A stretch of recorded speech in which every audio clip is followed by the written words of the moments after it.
Well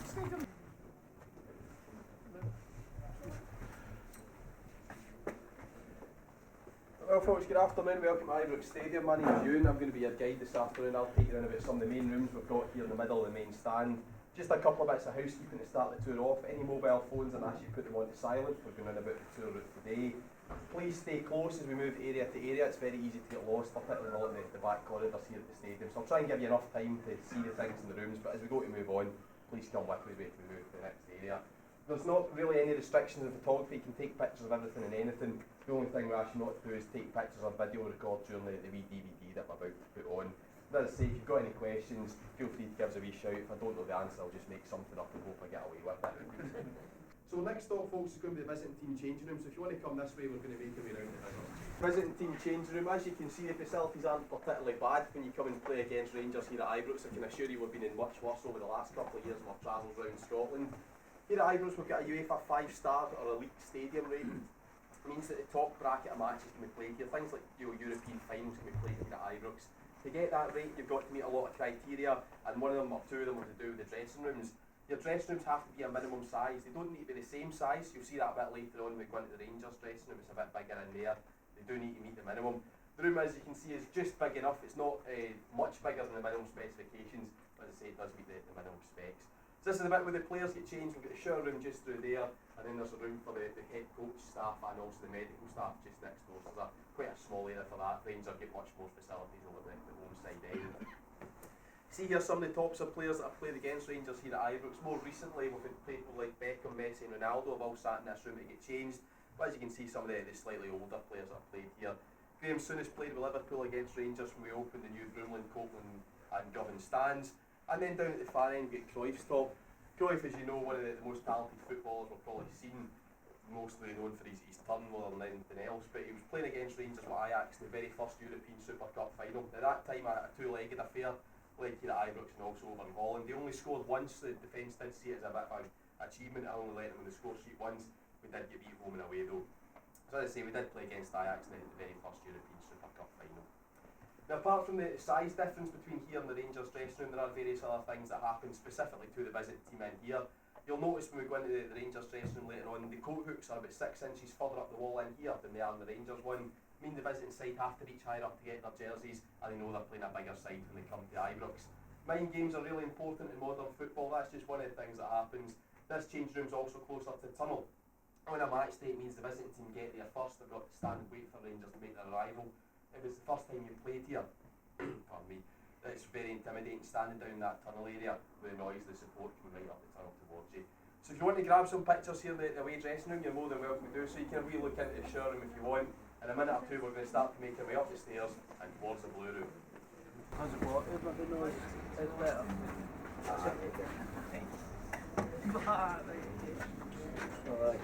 I could be hanging here, I'm straight there.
Couldn't get the date right what year they were from.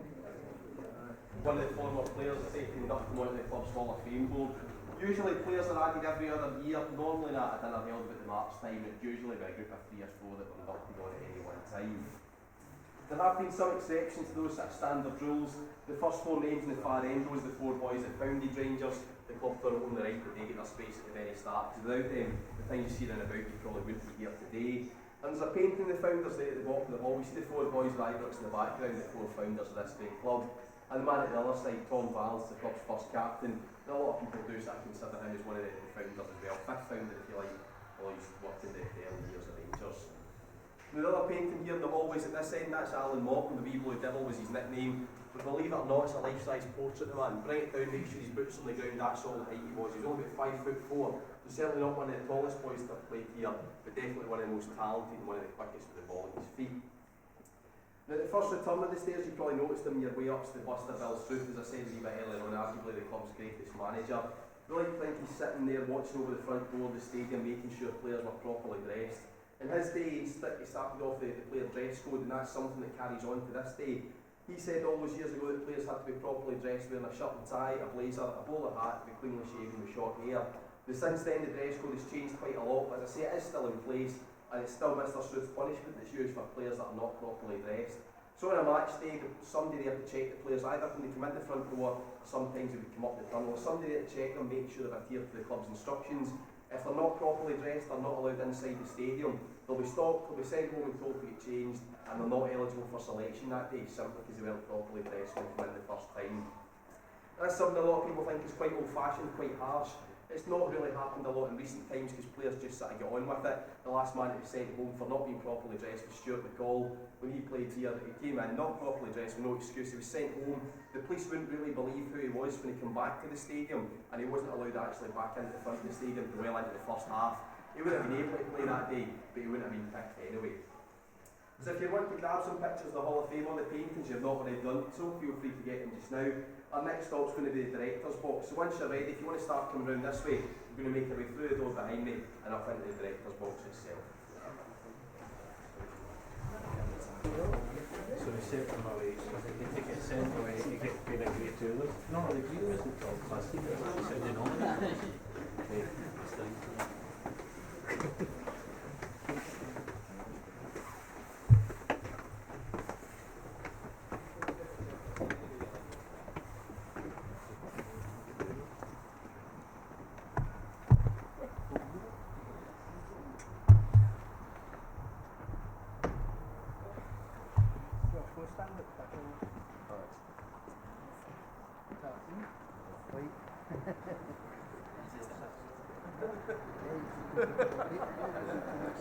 Well folks, welcome to the director's box. This is you right in the very heart of the main stand here. There's one level of seating above you, there's a level below you, and you're pretty much right in the halfway line where you're sitting in here. Just over 100 seats in our director's box, and usually it's pretty full on a match day. You've got the Rangers directors, the visiting team get an allocation down here at the front, and after that there's invited guests to the club. And many famous people have taken up an invite to sit in here. Everybody from Margaret Thatcher to Frank Sinatra. Buffalo Bill the rodeo performer was here on more than one occasion. And more recently with likes of Biffy Clyro, Eamon MacDonald, and a lot of the Team Scotland medalists from the Commonwealth Games last year have all been in the director's box at different times. As I say, usually it's quite busy, but some of these seats are reserved for special people. If they're sitting somewhere else or if they're not at the game, the seats usually left empty for them in case they were wanting to take up at some later stage. As you up in the back row of the stairs there, the seat just behind you, that's the chairman's seat. Traditionally, Chairman of the Rangers will sit in that back corner, and the seat just next to it is reserved for 007. Sean Connery was friends with David Murray. When he came to football, that's where he sat. So we like to think James Bond's got a seat reserved for him at Ibrox should he wish to attend a Rangers game at any stage. Now the second back row on this side you'll see is much shorter than all the rest of them. There's only 3 seats there, and that's just reserved for the management team. Number 3, the one at the end, is the manager's seat. There's room just next to him for his assistant manager, his first team coach. Should these people be badly behaving, the touchline, they're sent to the stand. That's where they'll have to go and sit. But there's usually somebody sitting in that row of seats. You can imagine from the touchline it can be difficult to see everything that happens in the park. So somebody there watching the game, the idea is they get a better idea of the shape of the team and phone down any messages they want to pass on to the dugout. There's a dedicated phone line from those seats down to the dugout. That includes the camera locations around about the stadium. There's 36 of those. 4 of them are just above our heads. That blue bit coming off the club deck, top tier the main stand. There's a camera deck for that particular level. It's quite similar. This one there's no barriers in front, the seats move side to side. Apart from the height, there's one big difference with that one. When the bouncy happens in the club deck, it goes up and down the way about 2 feet. It's natural movement in the stadium. It was designed that way to sort of absorb the energy of the supporters. So with people just walking in and out, it can go up to 6 inches. If you're watching a game in the telly complaining about the quality of the cameraman, please folks spare a thought for the guy that's strapped into his seat up there, because the stadium's going anywhere from 6 inches to 2 feet up down the way round about. Now looking across the pitch you can see a couple of UV light things. That's a photosynthesis machine. It's effectively a big sunbed. It's artificial heat light on the grass, helping it grow back, particularly during the winter months when we're not getting a lot of sunlight hitting it. We do need them all year round here at Ibrox purely because of the roof of the club deck. When they put that up, we didn't realise how much the grass that would shade. So about a third of the pitch on this side doesn't really get any sunlight at all. So we've got enough of these lights to spread out, cover touchline to touchline, and the bit that doesn't get any sunlight makes the grass at this side grow at the same speed as the grass over there on the far side of the park. So if you want any pictures across the pitch, down here at the front's definitely the best place to get them from. Our next stop's going to be the Members Club.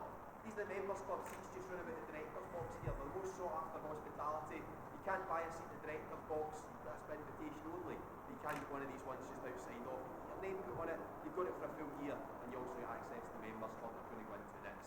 So when you're ready, once you've got your photos, we want to start coming this way, and make our way down into the Members Club. I was about to say there.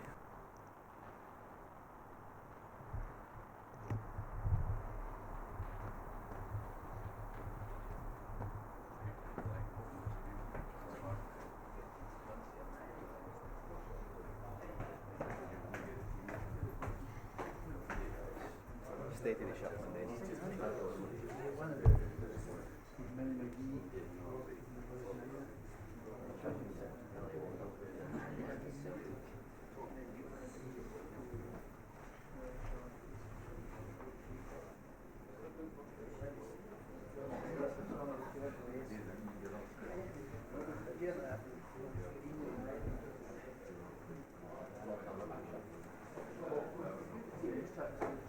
well, folks, welcome to the Members Club. As I was saying outside the door, it is one of the most sought after hospitality suites, and it is bought on a season-to-season basis.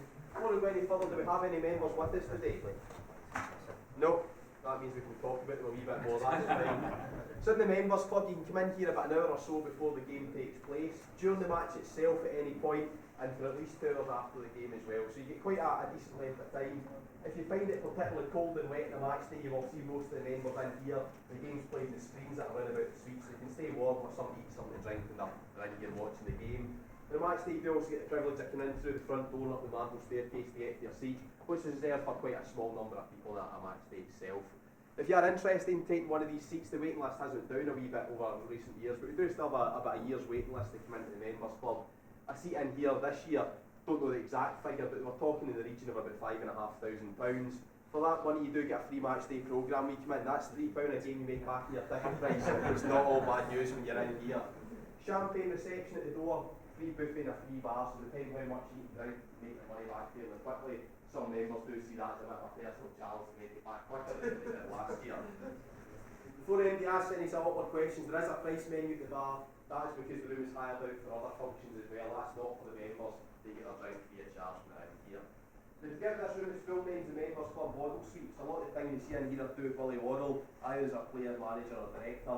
One exception is the yellow top in the corner. That belongs to former Rangers and Scotland goalkeeper Bobby Brown, one of his own Scotland goalies tops. The other 3 jerseys do belong to Willie Waddle himself. Dark blue of Scotland, the light blue of Rangers, and then the pink and yellow of Scotland, who will change colours of the country. That's the horse racing colours of Lord Rosebery, a big Scotland supporter. They gave the team special permission to use the jockey's colours. They're playing teams like France, Italy, and he had to use their tops. Of all the pictures you see in this room, the 2 most prestigious are probably just over to the right hand side in the alcove. Nearest the bar itself is Willie Waddle, one of the world's great footballers, Pelé. Unfortunately, it wasn't signing talks, it was just a meeting he had with the player in Brazil and over in Europe playing some friendly games. And just next to that is Willie Waddle being presented to the Queen and Prince Philip. If you get a chance, read the inscription underneath the one with the Queen in it. You see the guy that did the introductions at that meeting, he either had a good sense of humour or supported a different team. Probably a wee bit of both, but he told a white lie about Willie Waddle, and then he refused to shake the Queen's hand at the first time of asking. So if you want to look around a bit room, folks, you can grab some pics of the bits and pieces. In a minute or two, we're going to take you round to the trophy room. He distinguished between the different players on the different sides. Some bright spark then came up with the idea of wearing different coloured tops with numbers on the back of them, and the caps became sentimental value only. So they're mostly Scottish ones out here. We do have some English and some Northern Irish ones, and there are a few pretty rare Rangers caps that were given out for a short time to players that achieved something particularly special when they were playing with Rangers. So you will see a couple of the Rangers caps that you won't really see anywhere else. International caps you might see in various other venues, but I'd say the Rangers caps are pretty unique to Ibrox. So if you want to come this way, we'll make our way round to the trophy room.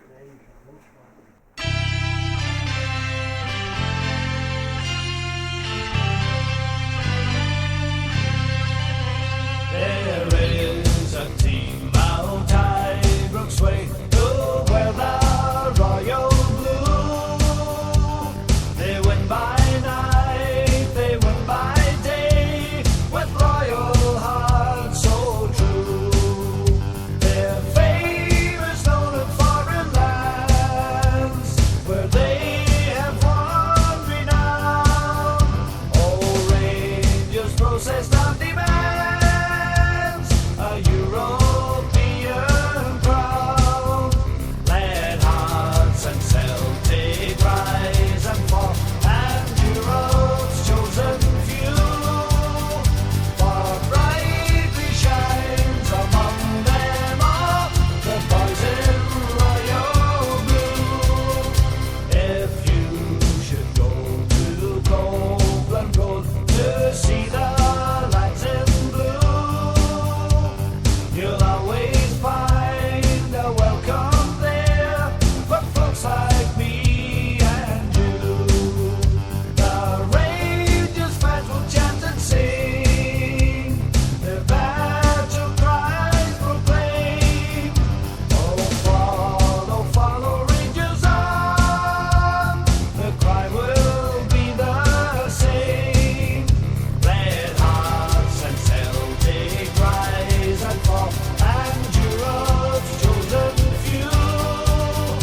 For brightly shines among them all the boys in royal blue.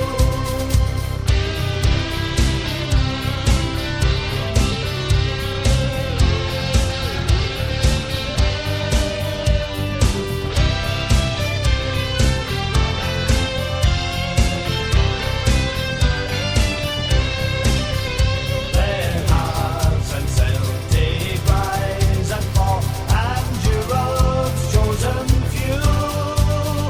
For brightly shines among them all the boys in royal blue.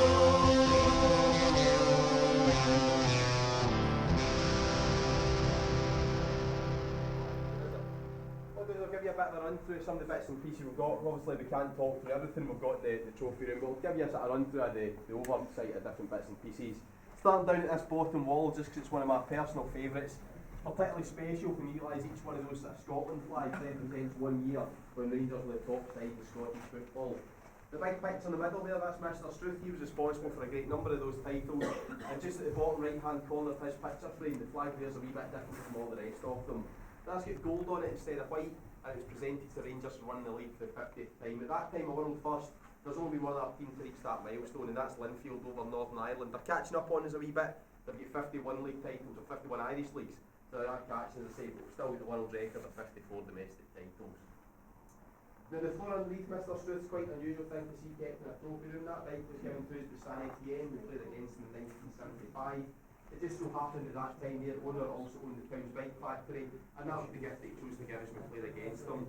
You maybe know it's tradition for the two teams to swap gifts when they play in European football, or sort of one-off cup competitions, things like that.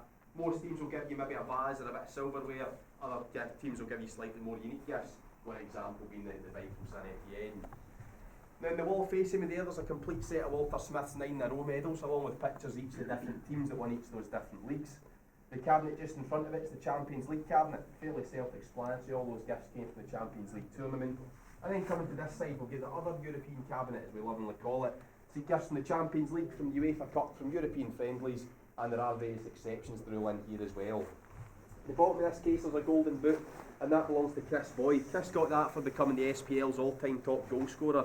Just at the end of 2009 he scored 5 goals in the one match. That took him past Henrik Larsson's record, and at the next game he was presented the golden boot to mark his achievement, as I say, become the top goal scorer in the league's history. And then coming up to this end of the case, something that's more Scottish football in history rather than Rangers football in history. We see the Scotland top that Jim Baxter wore on the occasion of Scotland becoming the unofficial champions of the world. In 1967 we beat England in Wembley. He did the keepy-uppies in the halfway line, and that is the top that he wore on that occasion. It's something that is very, very special, not only to Rangers but also to the whole of Scottish football in history. Now coming up to the other side of me, folks, is the testimonial and centenary cabinet. So that's got gifts from Rangers' 100th birthday and from to and from players when they play in their testimonial matches, but again, various exceptions to the rule in this case as well. Down at this bottom end you'll see a couple of small trophies that are busts of the Rangers shirt, and that's the trophies that players get when they're inducted into the Hall of Fame here at Ibrox. And between them you see the Sam English Rose Bowl, made to commemorate Sam English, one of the club's great strikers. He scored 44 goals in 35 league games, more than one a match in the 1931-32 season. It's the best return we've had from any striker in the league. Made to commemorate, as I say, so there's 44 silver balls in there, one for each of the goals that he scored. It does double up as a trophy though. It's presented every year at the Player of the Year Awards. The top goal scorer at the club is presented the Sam English Rose Bowl. He gets his picture taken with it, it comes back here, and it's another wee trophy to take home for his personal collection. Now the big set of medals towards the middle of this case, those belong to Richard Gough. It's almost a complete set of his medals. You might notice that there's one missing from the bottom row, and that's because it's an FA Cup runners-up medal. It had absolutely nothing to do with Rangers. He won it when he was playing with Tottenham Hotspur. We only had it because we had his full set. When Tottenham opened up their museum and they asked him for a bit of memorabilia, he decided to take this medal from here and hand it in down south. It makes more sense for it to be down there. But as I say, it is almost a complete set of all these medals. And at the top end of this case there's another golden boot, and that one belongs to Ali McCoist. It's one of his two for being Europe's top goal scorer, with the other one being kept at the National Museum of Football at Hampden Stadium. Now as we move across to the other side of the room, that's the real trophy cabinet here in the trophy room. The one right in the very middle with the red, white and blue ribbons on it is the League One, the old Division 2 title that Rangers picked up at the end of last season. And then coming down to the right hand side as I'm looking at it is the European Cup Winners' Cup from 1972. The very end of this case, looking sort of down the room towards the right hand side, you'll see the SFA Youth Cup. Highlights that this room isn't just for the first team. Any youth teams can get their trophies put in the trophy room at Ibrox, but you do tend to find that many of the youth teams keep their trophies at Murray Park. It's easier for the teams to see them there, get their friends or their family in to see them, but if they want, they can get their trophies displayed here in the trophy room within the main stand at Ibrox.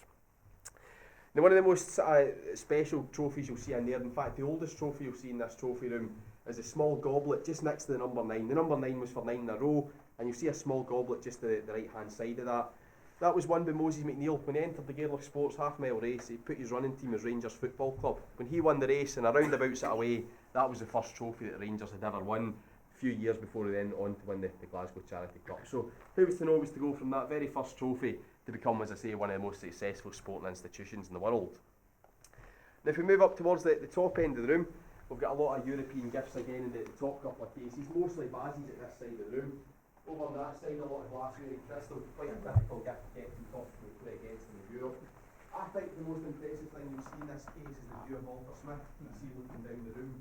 That 3D picture of Walter was given to him with the Orlando Rangers supporters club on the occasion of him retired doing for the second time. As I say, it is a 3D picture. If you look at it from the different sides, you do still see the 3D picture of Walter. So that's why I think it's the most impressive. And just round the corner is an image of Bill Foot. So arguably, the top two greatest managers sit together here in this cabinet, even if it's no, the other side again, a lot of vases in there, mostly ceramics. There's one that's not, and it's the black vase at the top end. That's a lump of gold given to the Capinucci, quite a big mining area in Poland. We polished it and engraved it, hollowed it out, and used it to play against the probably the most treasure gift you'll see in this case is the League Cup. It's a three-handled cup next to the certificate of light of the frame. That was given to Mr. Francis Joseph, the chairman of Stoke. He gave Rangers as a thank you payment for playing the benefit match for all this Colway disaster. He was the man that got those cups made. There was only 30 of them made, then they broke the mould.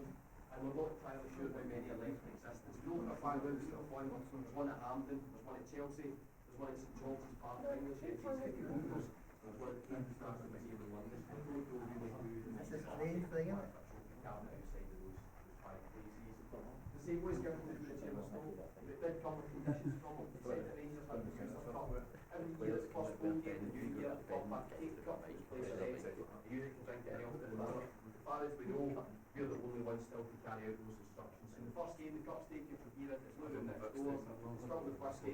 The directors are saying no means going to help the match, they've been in the game of football, and then they pass the cup down the line. So it's important to know it makes it easier to pass on to the next guy. The ball of this case, you'll see a wee soldier, and that was given to us by 4-5 Command of the Royal Marines. Then just about 11 years ago, there was 40 soldiers from 4-5 in the pitch here at Ibrox at half time. They just come back from Afghanistan, they'd been at Money Park the day before, and they were invited here to give the supporters a chance to welcome them home and thank them for what they've been doing overseas. Then they were the first group in recent years to be here, but since then it's been various members of the Army, Navy and Air Force have been at various different matches, and most recently the Armed Forces Day celebrations, and also the Remembrance Day, various members serving and ex-servicemen from the Ibrox regular keys. And we do maintain close ties with the Army, Navy and the Air Force. The last thing I'm going to point out, folks, is the wee letter over there in the corner. It's got a blue border in about it. And the story behind that was a young boy broke his leg playing football. He lay in the hospital and asked his dad to come and see Rangers play, but at that time it was the Pedersen. He couldn't come with his leg and plaster and stand for 90 minutes. So his dad thought, I'll write off to the club if I'll ask to sit him down the cinder track beside the pitch. The manager, Scott Simon, wrote back personally, which was quite unusual at the time, saying the police couldn't let him in case he was hit with a ball. He didn't know that when that wee boy grew up, he'd become involved with football at quite a high level. He'd actually come to Ibrox on more than one occasion. That wee boy's name was Walter Smith. When he came as assistant and then manager for the first time, he put his life up here in the trophy room, and that's where he's stayed ever since. So if you want to have a look around about the room, folks, you can grab some pictures of some of the bits and pieces you've not yet seen. In a few minutes, we're going to go down the stairs and make our way along the Rangers changing room.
Ah, no, it's just thinking.